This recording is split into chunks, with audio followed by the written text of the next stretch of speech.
Rahul Gandhi Rahul Gandhi Rahul Gandhi Congress party Congress party Congress party अपना leader Rahul Gandhi अपना leader Rahul Gandhi अपना लीडर राहुल गांधी अपना लीडर राहुल गांधी अपना leader Rahul Gandhi Amit Shah down down Amit Shah down down Amit Shah down down Amit Shah down down Amit Shah down down Amit Shah down down Amit Shah down down राजीनामा చేయాలి అమిత్ షాహ్ చేయాలి రాజీనామా చేయాలి అమిత్ షాహ్ చేయాలి చేయాలి అమిత్ షాహ్ చేయాలి రాజీనామా చేయాలి అమిత్ షాహ్ చేయాలి अपना leader Rahul Gandhi BJP down down Modi की हटाओ देश बचाओ अमित शाह का हटाओ देश बचाओ अमित शाह हटाओ देश बचाओ अमित शाह हटाओ अपना लीडर राहुल गांधी अपना लीडर राहुल गांधी अपना लीडर राहुल गांधी अपना लीडर राहुल गांधी अपना लीडर राहुल गांधी अपना लीडर राहुल गांधी अपना leader Amit Shah down down Amit Shah down down Amit Rahul Gandhi जिंदाबाद राहुल गांधी जिंदाबाद राहुल गांधी जिंदाबाद राहुल गांधी जिंदाबाद कांग्रेस पार्टी जिंदाबाद कांग्रेस पार्टी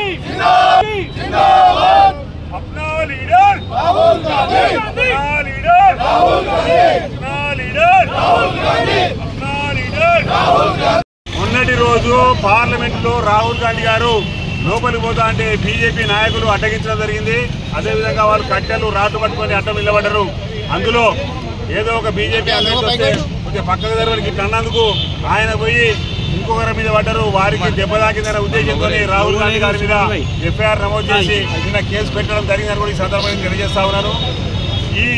రాజ్యాంగంలో ఈ పార్లమెంట్ లో ఇటువంటి చర్చా విధానం అనేటువంటిది కామన్ కాబట్టి అటువంటి వాటి మీద కూడా చిన్న చిన్న విషయాలు కూడా వారు కేసు పెట్టడం అనేది ఈరోజు మన నరేంద్ర మోడీ చూస్తే ఎంత నిరంకుశ ప్రభుత్వాన్ని వారు ఏర్పాటు చేసి నడిపిస్తూ ఉన్నారో మనందరికీ అర్థమవుతా ఉంది. రాబోయే కాలంలో ఈ మతతత్వ పార్టీ బీజేపీని పొందబెట్టి కాంగ్రెస్ పార్టీని అధికారంలోకి తీసుకురావాల్సిందిగా ఈరోజు సమస్త భారతదేశంలో ఉన్న ప్రజలందరూ కూడా రాహుల్ గాంధీ గారు కోరడం జరిగిందని కూడా సందర్భంగా తెలియజేస్తా ఉన్నాను. అంబేద్కర్ గారి పేరు తీసుకొని అనుచిత వ్యాఖ్యలు చేసినటువంటి అమిత్ షాని వెంటనే బర్తరఫ్ చేయాలని,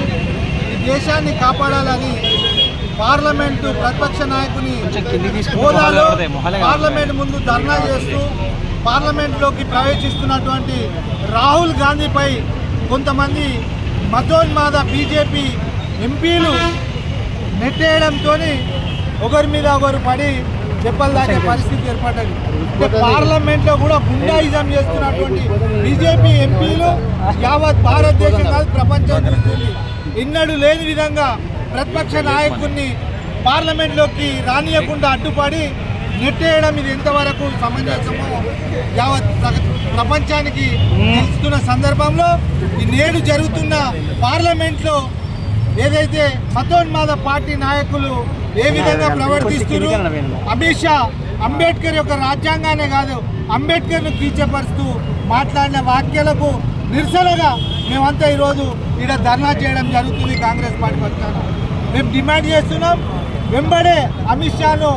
బర్తరఫ్ చేయాలి కేంద్ర హోంశాఖ మంత్రి పదవి నుంచి అని కాంగ్రెస్ పార్టీ పక్షాన డిమాండ్ చేస్తూ, అదేవిధంగా ప్రతిపక్ష నాయకునిపై